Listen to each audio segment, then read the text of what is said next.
राधे राधे दोस्तों, विक्रम बेताल की कहानी भाग 8 में आपका फिर से स्वागत है। विक्रम बेताल की कहानी का अगला भाग सुनाने वाले हैं। बेताल के द्वारा विक्रमादित्य को सुनाई गई कहानियां बच्चे और बूढ़े बड़ी उत्सुकता के साथ सुनते हैं। बेताल के द्वारा सुनाई गई सभी कहानियां बहुत ज्ञानवर्धक हैं जो बच्चों को सुननी चाहिए। तो सुनिए आज की विक्रम बेताल की कहानी। बेताल कहानी सुनाने के बाद वापस पेड़ पर जाकर लटक जाता है और एक बार फिर राजा विक्रमादित्य को बेताल को पेड़ से उतारकर योगी के पास ले जाने के लिए आगे बढ़ते हैं। हर बार की तरह इस बार भी बेताल राजन को एक कहानी सुनाता है। आज की कहानी का शीर्षक है राजा और सेवक में किसका काम बढ़ा।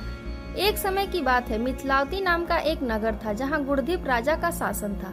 राजा से मिलने के लिए रोजाना दूर दूर से लोग आया करते थे। एक बार उनसे मिलने और उनकी सेवा करने के लिए किसी राज्य से एक युवक आया।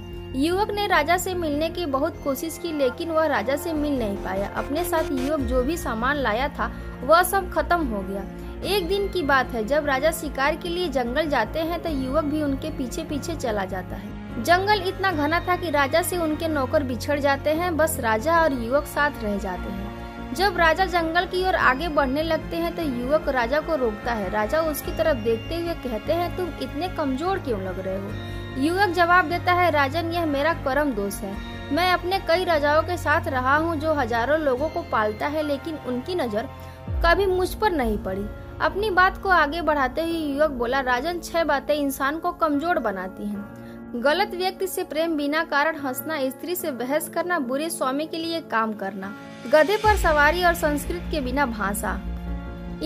इसके अलावा 5 चीजें आयु, कर्म, धन, विद्या और यश व्यक्ति के जन्म के साथ ही विधाता उनके नसीब में लिख देता है। जब तक कोई पुण्य करता है तब तक उसके पास सेवा करने के लिए बहुत से दास होते हैं। जब पुण्य कम हो जाता है तो भाई ही भाई का दुश्मन बन जाता है। लेकिन राजन स्वामी की सेवा का फल किसी न किसी दिन जरूर मिलता है। युवक की इन बातों का राजा पर बहुत असर हुआ। थोड़ी देर बाद दोनों नगर को लौट आए। राजा उस युवक को नौकरी पर रख लेता है। कुछ दिन बाद युवक किसी काम से बाहर जाता है। उसे रास्ते में एक मंदिर दिखाई देता है। वह अंदर जाता है और वहां स्थापित देवी की पूजा करता है और बाहर आता है। वहां उसे एक सुंदर स्त्री दिखाई देती है। युवक उस स्त्री पर मोहित हो जाता है। वह स्त्री युवक से कहती है, तुम इस कुंड के पानी से स्नान करो, फिर तुम जो कहोगे वह मैं करूंगी। स्त्री की बातें सुनकर युवक गोता लगाता है। गोता लगाते ही वह अपने नगर पहुंच जाता है। युवक राजा को पूरी बात बताता है। फिर राजा कहता है, मुझे भी वहां ले चलो, मैं भी यह चमत्कार देखना चाहता हूँ। फिर दोनों घोड़े पर बैठकर मंदिर की ओर जाते हैं। मंदिर पहुंचकर वह दोनों दर्शन करते हैं और जब बाहर निकलते हैं तो उन्हें वहां पर एक स्त्री मिलती है जो राजा पर मोहित हो जाती है और कहती है, आप जो कहोगे मैं वही करूंगी। यह सुनकर राजा कहता है, तुम इस सेवक से शादी कर लो।